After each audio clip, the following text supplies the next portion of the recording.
दोस्तों आज हम आप लोग को बताएंगे सर्कल से संबंधित कुछ इंपॉर्टेंट डेफिनेशन और सर्कल होता क्या है, जो वृत्त चैप्टर है उसमें कौन कौन सी परिभाषाएं रहती हैं, वृत्त का परिमाप क्या होता है, वृत्त का क्षेत्रफल क्या होता है, इससे संबंधित बहुत सी महत्वपूर्ण परिभाषाएं हम बताएंगे दोस्तों। तो सबसे पहले दोस्तों वृत्त लिखा है, वृत्त होता क्या है पहले आपको समझना है। तो वृत्त दोस्तों वह आपका समतल की आकृति होती है, ऐसे लिख सकते हैं। वृत्त वह समतल में स्थित वह आकृति है, वृत्त समतल में स्थित वह आकृति है। ध्यान दीजिए, वृत्त समतल में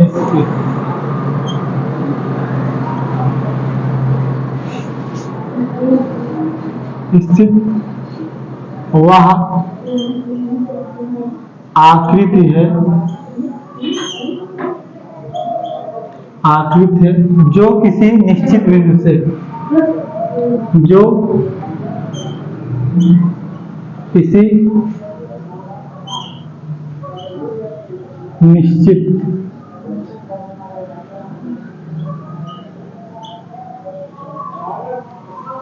बिंदु से अनंत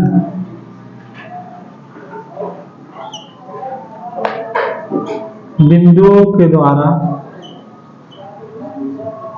अनंत बिंदुओं के निश्चित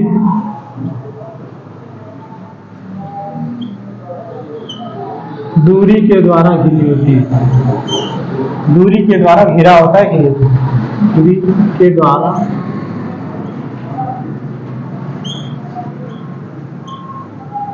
घिरा होता है या होती होता लिखते हैं।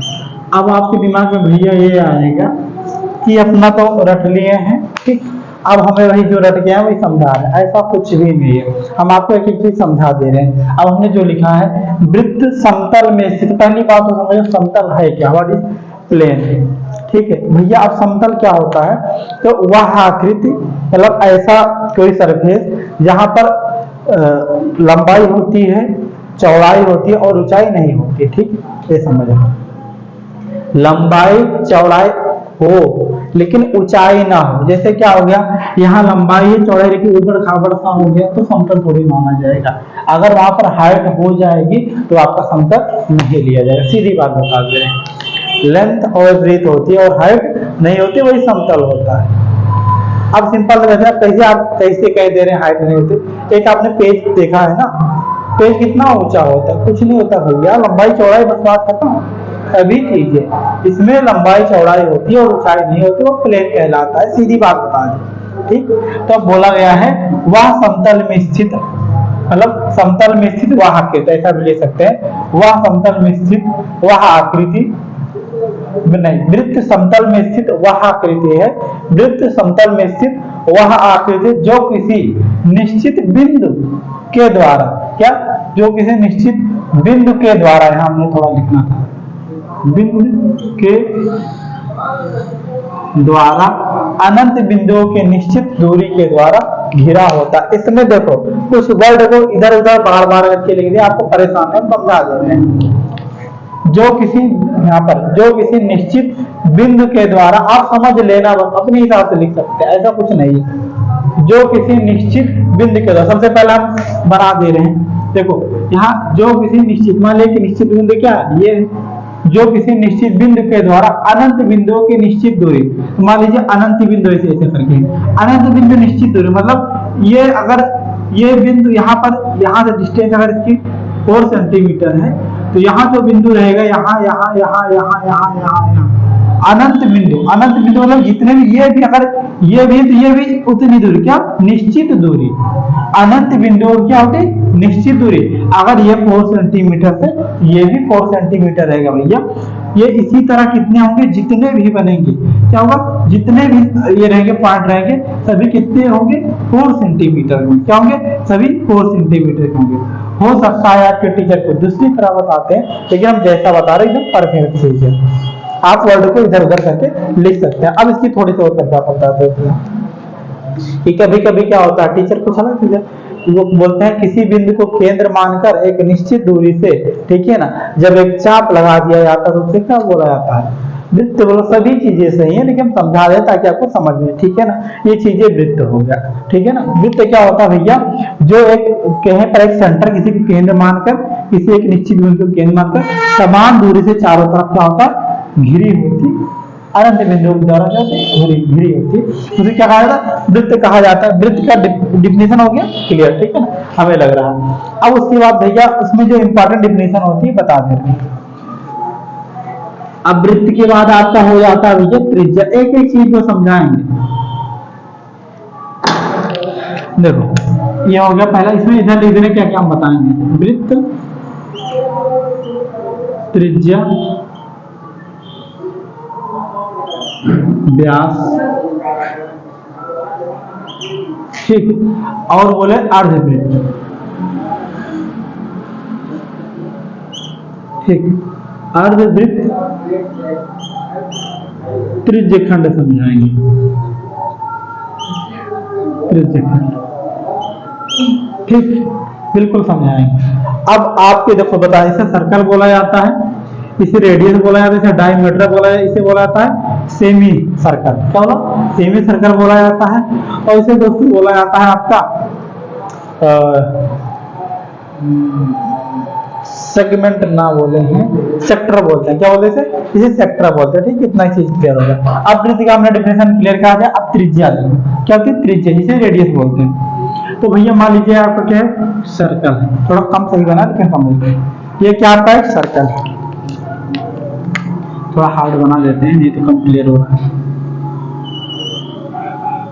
ठीक भैया। अब देखो सीधी बातें हैं। अब जब हम बनाए हैं इसे, ऐसा सर्कल बना दिया गया है, तो हम कुछ ऐसा भी कर सकते हैं भैया, ऐसे डंडी से खींच सकते हैं, डंडी से खींच सकते हैं ना। क्यों? जैसे आप साइकिल देखे हैं ना, साइकिल में क्या होता है? बीच में सेंटर होता है और बहुत तिली रहती है। भाई तिली क्या ऐसी थोड़ी रहती है भैया कि एक साइकिल बनी है इसी दावे से, ऐसी तिली नहीं रहती है। तिली क्या रहती है? यही से स्टार्ट होती है, यहाँ से इधर गई, इधर गई, इधर गई, इधर गई, इधर गई, इधर गई, यही समझ, ठीक। जो रिम होती है ऐसी तो होती है। अब आपके दिमाग में आएगा, हाँ अब समझ में आ रहा है। लेकिन जो यहाँ से जो तिली होती है, ठीक है ना, इसका अगर मैथ की भाषा में चले जाए तो इसका कोई नाम होता हो? हाँ बिल्कुल होता है। उसी का नाम भैया क्या होता है? त्रिज्या होता है। तो समझ में आया? कुछ डिफिनेशन बन रही है? हाँ बन रही है। क्या होगा? किसी भी वृत्त के केंद्र से, जो भैया ये मान जैसे रिम है, रिम का जो किनारा होता है, अब किनारे को तो हम मैथ में किनारा बोलेंगे नहीं, इसे परिमाप या परिध बोला जाता है। क्या बोला? परिध बोलते हैं, ठीक है। क्या बोलते हैं दोस्तों? परिध बोला जाता है। अब यहां लिखेंगे किसी वृत्त के केंद्र से परिध तक की दूरी को क्या बोला जाता है? किसी वृत्त के केंद्र से परिध तक की जो दूरी होती है उसे क्या बोला जाता है? त्रिज्या बोला जाता है। या ऐसे भी लिख सकते हैं, किसी वृत्त के केंद्र से, ठीक, उसकी परिध तक की दूरी को जिस रेखा के द्वारा प्रदर्शित किया जाता है उसे क्या बोला जाता है? त्रिज्या बोलते हैं, ठीक। क्लियर हो गया? फिर से बता दे रहे हैं, किसी वृत्त में वृत्त के केंद्र से परिध तक की दूरी को जिस रेखा से प्रदर्शित किया जाता है उसे हम बोलते हैं त्रिज्या बोलते हैं। त्रिज्या को भैया आर से दिखाते हैं, क्या स्मॉल आर से दिखाते हैं। लेकिन कभी कभी कंडीशन ये हो जाती है भैया कि ये तो हमारा ठीक है, छोटा सर्कल है, अगर हमारे मन में ऐसा आ गया, एक बड़ा सा सर्कल आ गया, अब ऐसी दूरी हो गई, तो इसे स्मॉल आर से दिखाएंगे, लेकिन यहां से यहां तक की जो भैया डिस्टेंस है कैपिटल आर से समझा दे रहे हैं, ठीक है, ताकि बाद में प्रॉब्लम। क्लियर हो गया? हमें ऐसा लगता है क्लियर हो गया होगा। अब उसके बाद व्यास आपका आ जाता है। अब व्यास में भैया क्या करेंगे हम? यहाँ लिखेंगे सबसे पहले सर्कल ही बना, सर्कल से संबंधित चीजें यहाँ लिखेंगे, ठीक है ना। यहाँ लिखेंगे किसी भी वृत्त को, क्या किसी भी वृत्त को दो बराबर भाग में जो रेखा बांटती है, या ऐसे बोले किसी वृत्त को दो बराबर भाग में बांटना, पर जो एक एक भाग होता है, जो अलग अलग भाग होता है, उसे क्या बोला जाता है? वही आपका क्या होता है? वही आपका अर्धवृत्तीय बोले या सेमी सर्कल बोला जाता है। डिफिनेशन बहुत तरीका से हो सकते हैं, लेकिन आपको डायरेक्ट हम समझाने का प्रयास कर रहे हैं भैया, ठीक है ना। जो आपकी बुक में वो रट भी सकते हो, रटना तो दूसरी चीज होती है, समझना दूसरा चीज होता है, ठीक है ना। ऐसा ताकि हम देखो हम ऐसा बता रहे हैं समझ में आ जाए, तो टीचर गलत नहीं करेगा, कंफर्म बता दे रहे हैं। क्या बोल सकते हैं, किसी भी वृत्त में क्या होता है, किसी भी या वृत्त को दो इक्वल पार्ट में, दो बराबर भाग में विभाजित करना, और जो उनका जो अलग अलग भाग होता है वो क्या होते हैं, अर्धवृत्त आपस में होते हैं। क्या होते हैं आपस में, अर्धवृत्त होते हैं। किसी भी वृत्त को दो बराबर भाग में विभाजित करना, जो उसका अलग अलग भाग होता है वही क्या कहलाता है, अर्धवृत्त या सेमी सर्कल कहलाता है। बुक में होगा आप रट सकते हो, रटना दूसरी चीज होती है, समझना दूसरी चीज होती है। सिंपल सी बात है भैया, अगर इसे ऐसे बना है, इसे हमने ऐसे बनाया, इसे हमने ऐसे करके बना दिया, क्यों बन नहीं रहा है, ऐसे करके, हाँ चांदी की तरह बनता है कुछ, ये भैया क्या कहलाएगा, सेमी सर्कल का है। क्या कहलाएगा, सेमी सर्कल या अर्धवृत्त कहते हैं, ठीक है। इतना चीज क्लियर हो गया। अब आपका क्या कहता है, वो व्यास, हमने व्यास नहीं बताया, ठीक है, व्यास बता दे रहे हैं। क्लियर हो रहा है, सभी का फार्मूला भी बता देंगे ताकि आपको प्रॉब्लम ना हो कि ऐसे लपेट दिए हैं और फार्मूला में बता ही नहीं। देखो भैया, व्यास क्या होता है, व्यास इंग्लिश में बोलते हैं डायमीटर। क्या बोलते हैं, डायमीटर। अब व्यास क्या होता है, देखो सिंपल सी बात है, सर्कल बना, सर्कल में कैसी होता है, ठीक है। मान लिया तभी हमने क्या एक तीली से ऐसे निकाला, अब मान लिया कोई ऐसी पागल से लड़का आ गया, जिनकी बात एग्जाम्पल लेकर बता रहे हैं। अब वो बोला भैया हम पगला गए थोड़ा, अब बोला कि हमें यहां से यहां तक सीधी लाइन ले जाएंगे। कहां से ले जाएंगे, ये नहीं बोल रहा है कि हम यहां से यहां ले जाएंगे, यहां से यहां ले जाएंगे, यहां से हम बोल रहा है एकदम बीचों बीच से ले जाएंगे। बीचों बीच मतलब क्या बोले, तो सेंटर बोलते हैं। क्या बोले, सेंटर बोल सकते हैं। किसी भी मतलब इस किनारे से इस किनारे पर हमें क्या एक डंडा ले जाएंगे, एक लाइन ले जाएंगे। अगर रिंग का एग्जांपल तो डंडा बोलेंगे, अगर मैथ में आ रहा है तो लाइन बोल देंगे, कोई प्रॉब्लम नहीं है। अब बोल रहे हैं एक किनारे से लेकर इस किनारे तक क्या एक रेखा में ले जानी, तो भी क्या एकदम सेंटर से ले जानी, कभी सेंटर से ले जानी, तो उसका भी कोई नाम होगा, क्योंकि जब किनारे से यहां तक है तो मैं त्रिज्या बोल दिया था। अगर ये यहां से वृत्त से को कुछ तो अलग रहेगा, तो उसे भैया उसी को बोलते हैं हम व्यास बोलते हैं। क्या बोलते हैं, व्यास बोलते हैं, ठीक है। किसी भी वृत्त में किसी एक बिंदु से, ठीक है ना, दूसरे बिंदु तक, किसी भी वृत्त में एक बिंदु से दूसरे बिंदु तक सेंटर से होकर या केंद्र से होकर जो रेखा जाती है उसी को क्या बोलते हैं, व्यास बोलते हैं। फिर से सुन लो, क्योंकि देखो हम सीधी बात बता रहे हैं, जो मैथमेटिशियन एकदम तगड़ी वाले डिफिनेशन लिख के दिए हैं और वो आप याद कर लेते हो शायद समझ में भी आ जाता होगा, लेकिन अब जैसा बता रहे हैं समझ में आ जाए, क्लियर हम बता रहे हैं। किसी भी वृत्त में किसी एक बिंदु से दूसरे बिंदु तक अगर कोई रेखा केंद्र से होकर जाती है तो वही क्या कहलाती है, व्यास कहलाती है। अब देखो भैया, ये ऐसे भी हो सकती है और ऐसे भी हो सकती है, ऐसे भी हो सकती है और ऐसे भी, मतलब कुल मिलाकर 20 से जाएगा तो ऐसे। अब क्वेश्चन बन सकता है के बाद, किसी भी सर्कल में कितने व्यास हो सकते हैं, तो हजारों व्यास हो सकते हैं। जितना बड़ा वृत्त रहेगा उतना बार बार व्यास ले जाएंगे, हजारों करोड़, या बोले इनफाइनाइट, क्या बोले इनफाइनाइट हो सकते हैं। अब क्वेश्चन ये भी बन सकता है कि त्रिज्या कितनी, त्रिज्या भी क्या हो सकती है, इनफाइनाइट। क्लियर हो गया ना, हमें ऐसा लगता है। अब आप क्या कहो, त्रिज्यखंड, इसे इंग्लिश में बोलते हैं सेक्टर। क्या बोलते हैं, सेक्टर। कैसे, ध्यान दो भैया, एक सर्कल है, उसमें एक सेंटर है, अब एक रेडियस यहाँ है, एक रेडियस, ठीक। अब आपको दिमाग कुछ लग रहा होगा, अगर इन दोनों रेडियस के अंदर, अगर जब यहाँ पर देख रहे हैं कुछ यहाँ पर एरिया बन रहा है, क्या बन रहा है, एरिया बन रहा है, क्या बन रहा है, एरिया बन रहा है। समझ में आया ना, तो जो ये एरिया होता है ये क्या कहलाएगा, त्रिज्यखंड कहला। अब त्रिज्यखंड से जो त्रिज्या के द्वारा जो एरिया होता है, किसी वृत्त में जो त्रिज्या के द्वारा जो दो त्रिज्याओं के द्वारा जो एरिया घिरा होता है उसे क्या बोल सकते हैं, त्रिज्यखंड बोलते हैं। फिर से सुनो, किसी भी वृत्त में दो त्रिज्याओं के द्वारा जो एरिया होता है, जो एरिया घिरा होता है, उसे क्या बोला जाता है? उसे त्रिज्यखंड बोला जा सकता है या उसे सेक्टर बोलते हैं। क्या बोल सकते हैं? सेक्टर बोलते हैं। इंग्लिश में सेक्टर बोलते हैं और हिंदी में उसे त्रिज्यखंड बोलते हैं। क्लियर हो गया? अब भैया इसमें थोड़ा सा और बता दें, लिखा नहीं, हम बता देते हैं। इसमें एक होता है लघु त्रिज्यखंड। क्या होता है? लघु। एक होता है दीर्घ।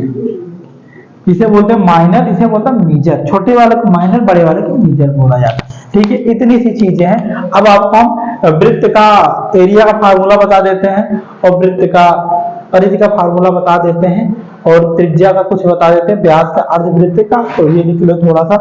देखो भैया, अब वृत्त का क्षेत्रफल क्या होता है, यहाँ लिख दे रहे हैं। वृत्त का क्षेत्रफल, वृत्त का क्षेत्रफल बराबर होता है दोस्तों पाई आर स्क्वायर। क्या होता है? पाई आर स्क्वायर। अब आपके दिमाग में ये भी बन सकता है पाई क्यों लिखते हैं, पाई कभी बताएंगे। पाई ग्रीक शब्द है, ठीक है ना, उसमें ग्रीक वर्ड से लिया गया है। वृत्त का क्षेत्रफल क्या होता है? पाई आर स्क्वायर। इसे इंग्लिश में बोल सकते हैं कि सर्कल ऑफ एरिया। क्या हो? Circle of area. और वृत्त का परिधि या सरकमफ्रेंस, सर्कल ऑफ सरकमफ्रेंस। वृत्त का परिमाप बोले या परिधि बोले, परिमाप, ये इसी को भैया परिधि भी बोल सकते हैं। तो भैया इसकी होती है 2 पाई आर। क्या होती है भैया? 2 पाई आर। क्या होती है? 2 पाई आर। अब वृत्त की त्रिज्या क्या होती है भैया? आर होती है। वृत्त की त्रिज्या तो आर ही होगी। वृत्त की त्रिज्या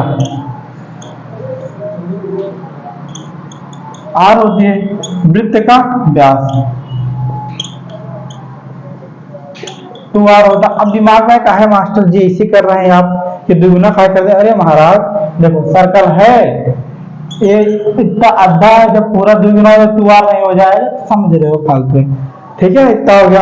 अब उसके बाद भैया इसमें व्यास तो हो गया। अब अर्धवृत्त का क्षेत्रफल कितना आ जाएगा? सीधी बातें हैं कि देखो, अगर जब ये पूरा क्षेत्रफल कितना है? पाई आर स्क्वायर है। कितना है? पाई आर स्क्वायर है। तो जब आधा कर देंगे तो पाई आर बटा 2, मतलब कितना हो? यहाँ लिख देते हैं 1 बटा 2 पाई आर स्क्वायर। अब ये किसका है? अर्धवृत्त का क्षेत्रफल, क्योंकि जगह नहीं, हम समझा दे रहे हैं। पाई आर स्क्वायर। अब उसके बाद अर्धवृत्त क्या हो जाएगा? परिमाप। तो पूरे क्या भैया? 2 पाई आर और बटा कितना? 2 कर देंगे तो कितना आ जाएगा? अर्धवृत्त क्या हो जाएगा? परिमाप। सेमी सर्कल ऑफ पेरीमीटर, और उसका क्या हो जाएगा? सरकमफ्रेंस भी बोल सकते हैं, और सेमी सर्कल ऑफ एरिया। बस इतना था। अगर आप लोग को वीडियो समझ में आया तो प्लीज आप लोग कमेंट करके बताओ कि यह वीडियो आप लोग को कैसा लगा। बाकी वीडियो देखने के लिए धन्यवाद। जय हिंद, जय भारत, जय श्री।